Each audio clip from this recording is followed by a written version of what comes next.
Ali Khamenei, supreme leader of Iran for over 3 decades, remains a shadowy yet commanding force in global politics. His authority extends over every facet of Iranian life: politics, religion, military, and media.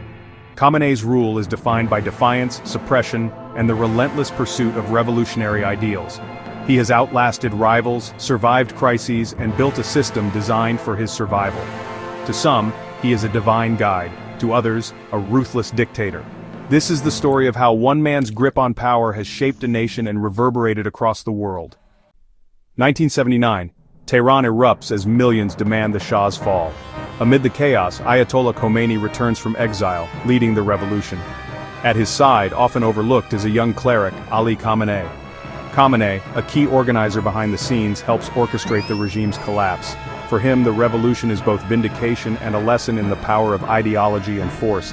As statues fall and gunfire echoes, Khamenei's resolve hardens. The revolution teaches him, survival depends on unwavering conviction and the willingness to use power. Born in 1939 in Mashhad, Khamenei grew up in poverty, surrounded by religious devotion. His father, a struggling cleric, and his mother, descended from respected religious figures, instilled discipline and faith. Early life was marked by austerity, Quranic study, and a suspicion of wealth. By 11 he had memorized the Quran, setting him apart as a prodigy. The city's unrest exposed him to political realities, shaping his dual identity as both scholar and witness to hardship. These formative years laid the foundation for his revolutionary path. Iran's clash between tradition and westernization under the Shah fueled Khamenei's resentment. The 1953 CIA-backed coup against Prime Minister Mossadegh was a turning point, igniting his anti-Western, anti-monarchist views. For Khamenei, the Shah became the symbol of foreign oppression and tyranny. Political anger fused with religious duty, resistance became sacred. The coup planted the seeds of rebellion, pushing Khamenei from quiet study to revolutionary activism. His ideology now demanded action against injustice, both political and spiritual. In Qom, Khamenei met Ayatollah Khomeini, whose radical vision transformed him. Khomeini preached that Islam was a blueprint for government, not just private faith. Khamenei became a devoted disciple, absorbing both theology and revolutionary strategy. Under Khomeini's guidance, he embraced the struggle against the Shah as a sacred duty. This mentorship forged Khamenei into a committed revolutionary, ready to risk everything. The student from Mashhad was now a key player in the movement to overthrow the monarchy. Inspired by Khomeini, Ali Khamenei began his journey into revolutionary politics. He secretly transcribed and duplicated Khomeini's sermons, direct attacks on the Shah and his American backers. Distributing these was an act of sedition. This was his first taste of rebellion. Each distributed pamphlet was a victory against state censorship. He traveled between Qom and Mashhad, carrying messages and building a network. He was learning the tradecraft of dissent while avoiding Savak. The stakes were incredibly high, with Savak informants everywhere. This danger sharpened his resolve. He was now an operative against a tyrannical regime. His acts of defiance had set him on a collision course with the state. By 1963, Ali Khamenei's activism, inspired by Ayatollah Khomeini, threatened the Shah. A crackdown began. The secret police, Savak, silenced dissent. For Khamenei, the knock on the door was inevitable. His first arrest was swift. Dragged from his home, he became an enemy of the state. Over the next 15 years, Khamenei was arrested and imprisoned 6 times. Each arrest was a testament to his refusal to abandon his cause. Prison hardened his resolve. The knock on the door became a signal of his undeniable role in the struggle. Among the torments of the Shah's prisons, solitary confinement was most feared. Ali Khamenei endured this for months. He was thrown into a tiny windowless cell designed to induce psychological collapse. The world was reduced to 4 walls and silence. The isolation was a weapon, intended to sever his connection to the outside world and his sanity. He was forced to confront his deepest fears. He was pushed to the brink of despair. This solitude became a site of inner transformation. Khamenei turned inward, relying on faith. He would spend hours in prayer, using the holy text as an anchor. His faith became his most powerful act of resistance. He emerged from isolation tempered. The regime's attempt had failed. Instead, it had allowed him to internalize the struggle. The man who walked out was harder and more certain than ever that the system had to be destroyed. Life inside the Shah's prisons was a brutal education in the mechanics of tyranny. It was not just about the interrogations and the solitary confinement. It was about witnessing the suffering of others. Khamenei shared cells with a wide spectrum of political prisoners, communists, nationalists, student activists, and fellow Islamists. He listened to their stories, saw the scars on their bodies, and learned of the tortures they had endured. This shared experience of suffering created a powerful bond among the inmates, a solidarity that transcended their deep ideological differences. They were united by a common enemy and a shared desire for the end of the Pahlavi dynasty. This exposure to a broader revolutionary movement expanded his political horizons. While he remained a steadfast follower of Khomeini, he learned from the strategies and theories of other dissident groups. He engaged in hushed, late-night debates about the future of Iran, sharpening his own arguments and understanding the perspectives of those who did not share his specific religious vision. He saw firsthand the courage of secular activists and the dedication of Marxist organizers. This environment reinforced his belief that the Shah's regime was a universal evil, opposed not just by devout Muslims but by all Iranians who yearned for freedom and justice. However, this period also hardened his own ideological convictions. While he respected the bravery of other factions, he became more convinced that only an Islamic framework, as articulated by Khomeini, could truly save Iran. He saw the secular ideologies as ultimately flawed, lacking the spiritual foundation necessary to mobilize the masses and resist the corrupting influence of both Western capitalism and atheistic communism. The prison became a laboratory where he tested his beliefs against others, and in his own mind his own ideology emerged as the most resilient and the most authentic expression of the Iranian soul. His commitment to the idea of an Islamic government was no longer just theoretical, it was a conclusion drawn from direct experience. His time in prison transformed him from a mere activist into a seasoned revolutionary. He was no longer naive about the nature of power or the brutality required to maintain it. He learned that the struggle would not be won through peaceful protest or polite debate. The regime, he concluded, only understood the language of force. This realization was a critical turning point. The suffering he endured and witnessed did not lead to a desire for reconciliation or compromise. Instead, it fueled a cold, burning anger and a steely determination. The pain he experienced was being forged into an unyielding political weapon. As his imprisonments continued, Ali Khamenei found ways to fight back from behind the walls. He became a leader among the political prisoners, organizing hunger strikes and acts of coordinated defiance. He also began to write. Using smuggled scraps of paper and pens, he composed letters and essays that were secretly passed out of the prison. These writings were not just personal communications, they were revolutionary texts, messages of encouragement to his comrades and powerful indictments of the Shah's regime. They reveal a mind that was growing more radical and more resolute with each passing day of his incarceration. These smuggled letters are a raw and powerful testament to his transformation. In them, he speaks of pain not as a source of weakness, but as a crucible that strengthens faith and purifies intent. One of his most famous smuggled declarations captures this sentiment perfectly. The pain only strengthens my resolve. The monarchy must burn. This was not the language of a political reformer seeking accommodation. It was the absolute, uncompromising language of a revolutionary who had come to believe that the existing system was so rotten that it had to be completely incinerated and rebuilt from the ashes. The pain had become proof of the righteousness of his cause. The years of suffering had stripped away any romanticism about the revolution. Khamenei's resolve was now cold, practical, and absolute. He understood that victory would require immense sacrifice and ruthless discipline. His prison experiences taught him that enemies of the revolution, both internal and external, could not be reasoned with. They had to be defeated. This unforgiving worldview, forged in the dungeons of Savak, would become a hallmark of his future leadership. The empathy he felt was reserved for his fellow sufferers and believers. For the oppressors and their system, there was only a conviction that they must be eradicated. By the time he was released for the final time as the revolution began to boil over in 1978, he was a changed man. The idealistic student who had first answered Khomeini's call was gone. In his place stood a hardened veteran of the struggle, a man whose body bore the marks of his imprisonment and whose soul was forged in the fire of resistance. The pain had not broken him, it had given him a singular, unshakable purpose. His resolve was no longer just a belief.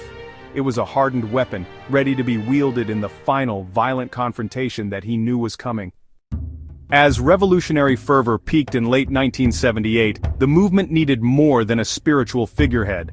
While Ayatollah Khomeini directed the uprising from Paris, Ali Khamenei became a central organizer, channeling the raw anger into a focused political force.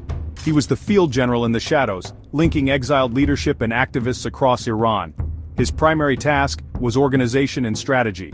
Khamenei and the Revolutionary Council organized mass demonstrations, demonstrating revolutionary logistics and leadership, building the revolution's operational backbone to seize power.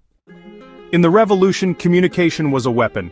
With Khomeini in Paris, it was vital that his directives reached Iran. Ali Khamenei became Khomeini's voice and hand inside the country, maintaining direct communication with the exiled leader. He amplified Khomeini's message, delivering sermons in mosques. His history of suffering lent his words authenticity. He disseminated cassette tapes of Khomeini's speeches, creating an alternative information network. This united millions of Iranians behind the demand to end the monarchy. Khamenei acted as a bridge between Paris and Tehran, instrumental in maintaining the movement's unity. His loyalty and Khomeini's trust proved foundational for Khamenei's ascent to power. As the Shah's regime crumbled, the revolutionary leadership needed to secure their victory. Khomeini understood the revolution needed its own dedicated military force. This led to the creation of the Islamic Revolutionary Guard Corps, or IRGC. Khamenei was a key architect, building the revolution's sword and shield. The IRGC was conceived as a Praetorian Guard, protecting the Islamic Republic. This was designed to consolidate power and ensure the revolution's survival. Khamenei was ensuring that the hardliners would hold the ultimate monopoly on violence, shaping the future of Iran. The Revolutionary Council, a small secretive group handpicked by Ayatollah Khomeini, served as the de facto government-in-waiting. Ali Khamenei was one of its youngest and most trusted members. The council operated in the shadows, making the critical strategic decisions that guided the entire uprising. It was tasked with managing the transition of power, appointing ministers, and drafting the initial laws of the new state. Khamenei was an active and influential participant, arguing for a hardline interpretation of Khomeini's vision. Within the council, Khamenei was known for his sharp intellect and unwavering loyalty to Khomeini. His role on the Revolutionary Council was a crucial stepping stone in his political career, placing him at the heart of power. On February 11, 1979, the revolution broke the back of the old regime. The military declared its neutrality, the Shah's government collapsed, and the revolutionaries seized control. The streets erupted in celebration as Iranians tasted freedom. For Ali Khamenei, this moment was the culmination of everything he had fought for. In the aftermath, Khamenei was a key figure working to consolidate the power of the new Islamic government. Given the role of leading Tehran's Friday prayers, he rallied support for Khomeini. This period marked the beginning of a new struggle, the battle to define the future of Iran. The coalition that had united to overthrow the Shah quickly began to fracture. Khamenei was a central figure in this consolidation. The dawn of this new order was both a moment of liberation and the beginning of a new form of authoritarianism. Khamenei was now becoming a builder of the state. The fight for its soul, and for Khamenei's place within it, was only just beginning. In the chaotic early years of the Islamic Republic, power was a volatile commodity. In June 1981, a bomb at the Islamic Republican Party headquarters killed over 70 officials. 2 months later, another explosion killed Iran's president. The revolution needed a new face, Ali Khamenei. His elevation to the presidency was a consequence of circumstance. Ayatollah Khomeini gave his blessing for Khamenei to run. In October 1981, Khomeini was elected president. Khamenei inherited a nation in turmoil, embroiled in a brutal war. He was a wartime leader tasked with holding the nation together. Authority rested solely with Ayatollah Khomeini. Khamenei's role was to execute Khomeini's vision. This period served as a critical apprenticeship in governance. Weeks before becoming president, Ali Khamenei survived an assassination attempt. On June 27, 1981, a bomb exploded during his speech at a Tehran mosque. The attack, attributed to the MEK, left him with permanent injuries, including a paralyzed right arm. This became a powerful symbol, turning him into a living martyr and shaping his public persona. The assassination attempt instilled paranoia and reinforced his belief that the Islamic Republic was surrounded by enemies. This influenced his decisions, leading him to trust the security apparatus and the IRGC. The attack shaped his actions as president and supreme leader. The defining feature of Ali Khamenei's presidency was the Iran-Iraq War. The conflict, started by Saddam Hussein's invasion in 1980, had evolved into a brutal, all-consuming national struggle by the time Khamenei took office. For 8 long years he presided over a nation at war, a conflict that would claim the lives of up to 1 million people on both sides.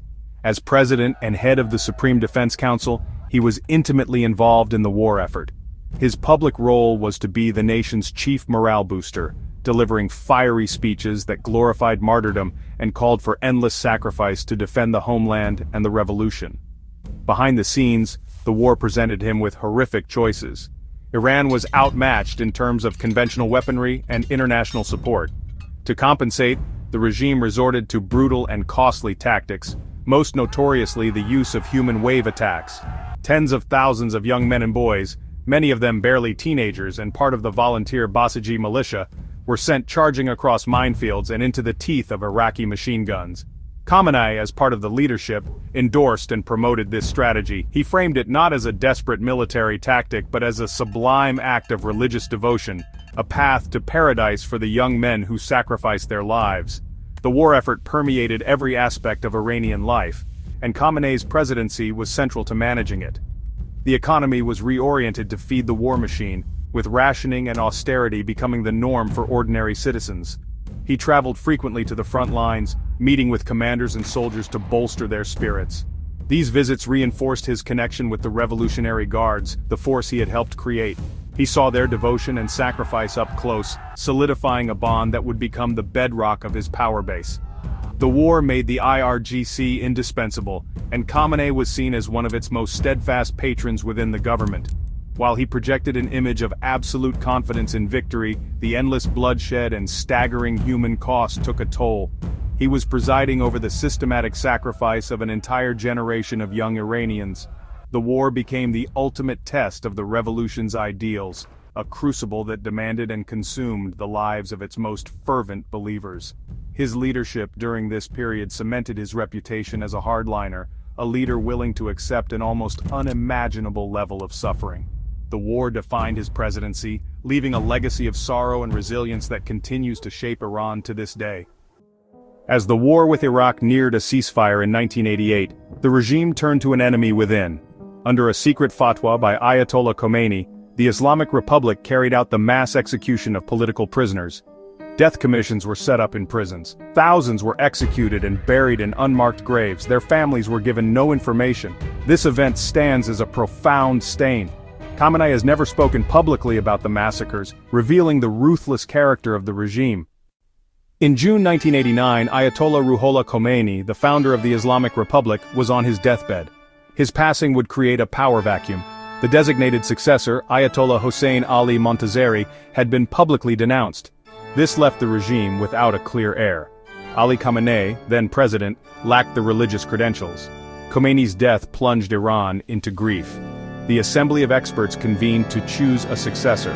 The stage was set for a move that would reshape Iran's destiny. The Assembly of Experts was deeply divided, some arguing for a leadership council. But a political coup, masterminded by Rafsanjani, changed everything. He claimed Khomeini had suggested Khamenei for the role, producing questionable evidence. The IRGC, loyal to Khamenei, discreetly persuaded assembly members. Khamenei was named the new supreme leader, a political victory that elevated him to absolute power. Once installed, Ali Khamenei faced the challenge of consolidating power among older, more powerful figures. Chief among them was Akbar Hashemi Rafsanjani, who likely believed Khamenei would be a figurehead. This was a miscalculation. Over the next decade, Khamenei systematically sidelined rivals, mastering the political long game. He focused on the deep state, placing loyalists in key positions, controlling intelligence, the judiciary, and the IRGC. The kingmaker had been outmaneuvered. He neutralized the reformist movement by rendering President Mohammad Khatami powerless. Anyone who posed a threat was systematically neutralized through bureaucratic means. It was a ruthless strategy for ensuring his absolute supremacy. To legitimize his authority, the new regime amended the constitution. The requirement for the supreme leader to be a top-ranking marja was deleted. The Assembly of Experts pushed through the change. This changed the criteria for leadership from religious knowledge to political acumen. His office began a propaganda campaign to elevate his status to Ayatollah. Khamenei empowered his personal office, the Beit-e-Rabari. It functions as a state within a state. The Beit became the true center of decision-making in Iran. By rewriting the rules and building a power base, Khamenei transformed the supreme leader's role. His authority was institutional. With his power consolidated, Ali Khamenei's reign settled into a predictable rhythm. His rule followed a simple playbook for authoritarian survival. First, tolerate no challenge. Any dissent was met with overwhelming force, like the 1999 student protests and the 2009 Green Movement. Second, control the narrative through state media. Third, maintain a perpetual state of confrontation with external enemies. Finally, ensure the complete loyalty of the armed forces. Khamenei cultivated the Islamic Revolutionary Guard Corps, ensuring their allegiance was to him personally. By following this playbook, Khamenei built a durable dictatorship. Under Ali Khamenei's direct patronage, the Islamic Revolutionary Guard Corps transformed from a mere ideological militia into the single most powerful institution in Iran. He understood better than anyone that his survival as supreme leader depended on having a military force whose loyalty was absolute and unquestionable. He systematically expanded the IRGC's mandate far beyond national defense. He granted them vast, no-bid contracts in every sector of the economy, from construction and telecommunications to oil and gas.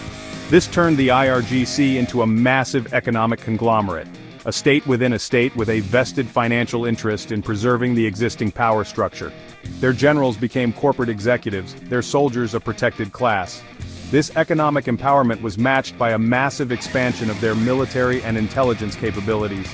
Khamenei oversaw the development of the IRGC's formidable ballistic missile program, a key pillar of his deterrent strategy against the United States and Israel.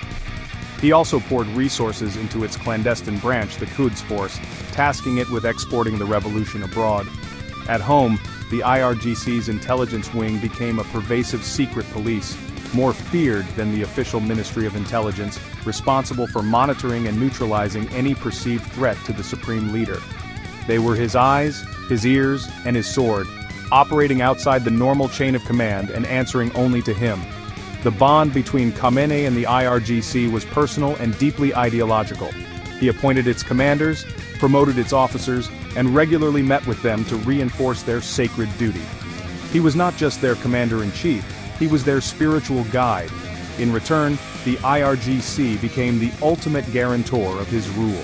During every major protest movement that challenged his authority, it was the IRGC and its volunteer Basij militia that were deployed to the streets to crush the dissent with brutal efficiency. They were the iron fist inside his velvet glove, the force that ensured his decrees were not just words, but backed by overwhelming and lethal power. This codependent relationship created a fundamentally militarized state. While the official government and its elected president provided a civilian facade for the outside world, the real power resided with the unelected supreme leader and his loyal guards. This structure ensured the revolution's hardline principles would never be compromised by the whims of popular opinion or the unpredictability of elections. By making the IRGC the dominant force in Iranian society, Khamenei effectively coup-proofed his regime. He had forged a system where the country's most powerful military and economic actors owed their entire existence to him, ensuring that their fate was tied directly to his own. As the 21st century dawned, a new threat to Ali Khamenei's rule emerged: the internet. The free flow of information on social media and independent websites, well, it posed a direct challenge to his monopoly on the truth. The regime quickly realized that this new digital space was a battlefield, one that had to be controlled as ruthlessly as the physical streets. Khamenei's government invested heavily in building one of the world's most sophisticated systems of online censorship and surveillance. A so-called halal internet was created, a walled garden of domestic services and heavily filtered content, designed to isolate Iranians from the global digital conversation and honestly, make them easier to monitor. The regime's strategy was twofold: block and flood. First, they blocked access to thousands of foreign websites and popular social media platforms like Facebook, Twitter, and YouTube. They employed advanced filtering technologies to hunt for and shut down virtual private networks, or VPNs, that citizens used to circumvent the blockade. This digital Iron Curtain was intended to make accessing unfiltered information a difficult and risky endeavor. The goal was to frustrate and exhaust the average user, pushing them towards the state-controlled platforms where their every click and conversation could be watched by the IRGC's cyber units, who actively hunted for digital dissidents. The second part of the strategy was to flood the digital space with regime propaganda. Khamenei's office funded and organized vast armies of trolls and cyber activists. These digital soldiers, often part of the Basij, were tasked with promoting the state's narrative, attacking critics, spreading disinformation, and creating the illusion of widespread popular support for the supreme leader. They would hijack hashtags started by protesters, post thousands of pro-regime comments, and use fake accounts to report and suspend the profiles of journalists and activists. This turned social media from a potential tool of liberation into a noisy and confusing environment where it was difficult to distinguish fact from state-sponsored fiction. During times of major unrest, the regime deployed its ultimate digital weapon, the internet blackout. At Khamenei's command, the entire country could be cut off from the global web, plunging it into a digital darkness. This was done to prevent protesters from organizing and, more importantly, to stop them from sharing images of the brutal crackdown with the outside world. This tactic, used most devastatingly during the 2019 protests, allowed security forces to operate with impunity, killing hundreds of people away from the prying eyes of international media. For Khamenei, controlling the internet was not a matter of technology policy, it was a matter of regime survival. From the moment he took power, Ali Khamenei embraced Khomeini's ideology to export Islamic governance and lead a global resistance against American and Israeli influence. The IRGC's Quds force became the architects of proxy militias, the axis of resistance. In Lebanon, they transformed Hezbollah into a powerful force. In Yemen, they supported the Houthi rebels. This strategy allowed Iran to project power and fight its enemies at arm's length. This foreign policy came at a staggering cost to the Iranian people, facing economic sanctions and crumbling infrastructure. All part of a grand strategy to secure his rule and fulfill his vision of a powerful, revolutionary Iran. Now in his mid-80s, Ali Khamenei is visibly aging. His hands tremble, fueling rumors of Parkinson's. This raises the most pressing question in Iran: what comes next? The twilight of the Ayatollah is approaching, casting a long shadow of uncertainty. His physical decline has been accompanied by an even tighter grip on power. The system he built now faces its ultimate test, surviving its creator. The succession question looms once again. The issue of his health is a state secret. This period of decline has created a palpable sense of anxiety. The Iron Ayatollah's long reign is entering its final chapter. As Ali Khamenei's rule continued, it faced a significant challenge: a new generation of Iranians rejecting his vision. The protests sparked by Mahsa Amini's death were unprecedented, a grassroots uprising led by young women and men. Their slogan, "Woman, Life, Freedom," rejected the regime's core tenets. This generation feels no connection to the revolution's myths. Women burned their hijabs in defiance. It was a cultural revolution against the theocracy's strict rules. Khamenei responded with brutal repression. Hundreds were killed, thousands arrested. The regime's answer was violence and death, ruling through fear. The state lost the hearts of its youth, expressing generational hatred. Khamenei failed to win the allegiance of the future, ensuring future conflict and instability. A deeply controversial scenario has emerged: Ali Khamenei passing power to his son, Mojtaba. Mojtaba holds no official title, yet controls vast financial networks and manages his father's office. This unelected figure is seen as the heir apparent, ensuring the family's grip on power. For the supreme leader to install his son would betray the revolution's legacy, transforming the republic into a de facto monarchy. The path to Mojtaba's leadership is fraught with obstacles. It's a high-risk gamble that could fracture the ruling elite and trigger popular unrest. This leaves Iran at a dangerous crossroads with a contested succession that could plunge the country into a deep crisis. Ali Khamenei's reign is a story of contradictions. He will be remembered as the revolutionary who outlived his own revolution, preserving the institutional shell of the 1979 uprising, while its original spirit withered. He presided over a system reliant on brute force. His life's work was dedicated to protecting the Islamic Republic, transforming it into something Khomeini might scarcely have recognized. He used the language of faith to justify authoritarian rule. He built Iran into a formidable regional power. The Iran he leaves behind is a country deeply scarred. He ends his reign disconnected from the dreams of the citizens he claims to lead. The legacy of Ali Khamenei is etched in the lives of the people he ruled. Millions will remember his era as a long, dark winter of repression. The stability he offered was the stability of the prison yard, maintained through fear and surveillance. His rule has ensured that Iran enters the 21st century as a nation at war with itself. This profound internal conflict is perhaps his most enduring legacy, guaranteeing a future of instability. The problems he suppressed have only festered, ready to erupt once his controlling hand is gone. The question is not whether change will come to Iran, but how. The cost of Khamenei's iron-fisted rule may be a transition far more violent and unpredictable than anyone can imagine.